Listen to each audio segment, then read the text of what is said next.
Hello and welcome everybody, I'm Joshino and today I've got some more juicy Paladins news. Just now, Todd Harris, the COO and co-founder of Hi-Res Studios, the studios that make Paladins, and Smite as well, has just released a statement about Paladins giving a sort of 8 months milestone on all of their achievements, and also a load of things that they've got in the works for the next few months. And I thought it'd be interesting to go over some of the points that are brought up and also the features that are coming going forwards. This was posted onto Reddit. It's actually interesting because the start of the post actually talks about the skeptical clone allegations and clickbaity headlines they had in the press. Now, I think we all know what that means, the Overwatch versus Paladins sort of debacle. I think most of that has sort of gone into the past, and what he comes up with afterwards, these points of, I guess, achievements and accolades with the game sort of prove that it's sort of standing on its own 2 feet and hasn't failed in the face of a giant competitor. Basically, in his first few points, he's just talking about how many people are playing.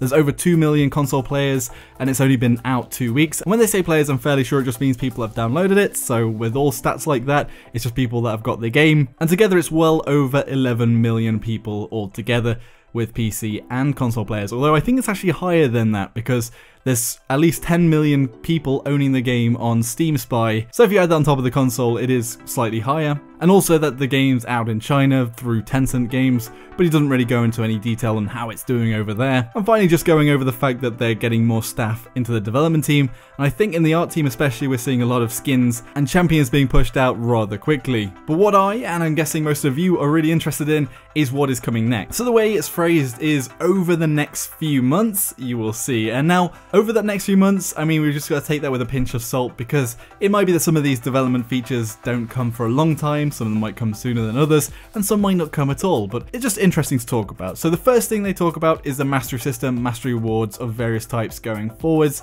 and it's going to be one of the focuses. And we have talked about that before on this channel, but it's basically the stuff that you get for leveling up your champions individually. The next thing that he mentions is ranked 2.0 based on account more than champion ratings, and basically have said that we've heard your feedback and agree the current rank mode needs some improvement. And I made lots of videos about the rank system, saying basically the champion rating system is kind of bad because it makes people want to pick one champion or not pick a champion because they might lose rating on said champion, and it would be great just to have a account level, an account border, and to give tiers to each level of the sort of competitive rankings. Personally, I'd like to see the mastery system take over from the champion rating itself, and that be something that you get that isn't completely linked to the competitive mode. In the competitive mode, just have a account border. Not everybody agrees with that, but it sounds like they're pushing towards something more like that. But also there's stuff about the matchmaking system being linked to champion ratings as well, which they were looking at drawing back in, making it more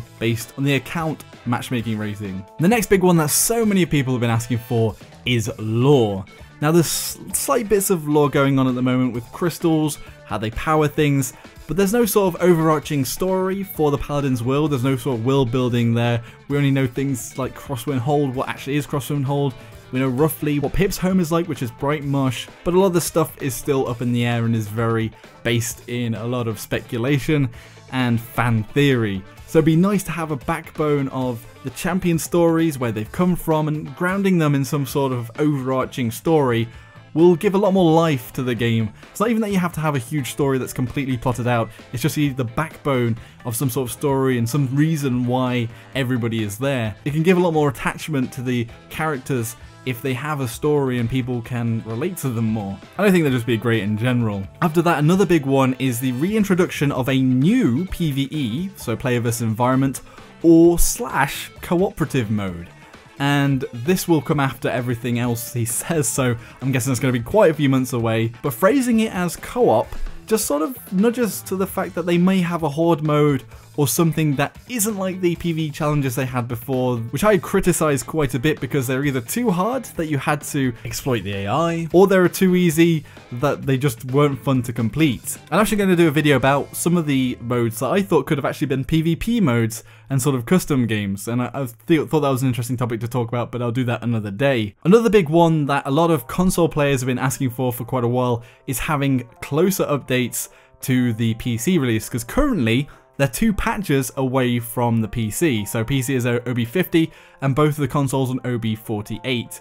And if you take into account that there's basically 2 weeks between each of the patches, they're basically a month behind. What they're saying is they want to get it to about a week behind, but obviously the thing with consoles is that there is a certification timeline and you actually have to push it forwards to Sony and Microsoft, and they're saying that sort of 1 week is the realistic time frame that they'll try and work to, but I'm sure a lot of console players will be happy with that. And also for me, as a content creator, being able to make stuff for both console and PC people is just a big plus. Another huge one is that at least one new PvP mode, so player versus player, is coming soon and for testing and feedback. Now there have been more voice lines in the announcer packs about a siege gate, and a siege gate being open, but also in the data files some stuff about a deathmatch mode. Now what exactly this PvP mode will be, we don't know just yet, but that's always promising as well, and something to play around with. Another thing that a lot of people ask for is legendary card tweakings, because a lot of champions have one legendary card that's pretty much just better than all of the other ones, and the other ones just don't get picked because they're just not as good. So they say some of them aren't great and need help. So they're pretty open. Todd Harris is pretty open here about the fact that they're not happy with it, and that's always nice to hear that it's going to go forwards and change a bit. Also talking about esports, as it's always a big thing with Hi-Rez at the moment. There's 100k PC and $50,000 console wars happening in DreamHack at Valencia, so the DreamHack in Spain, and apparently there's more coming past that DreamHack Valencia. Finally, they briefly do talk about quality of life / bug fixes, things like Androx's reversal, Fernando's shield bug that they are getting rid of, and saying that they want to pay attention to gameplay and polish items.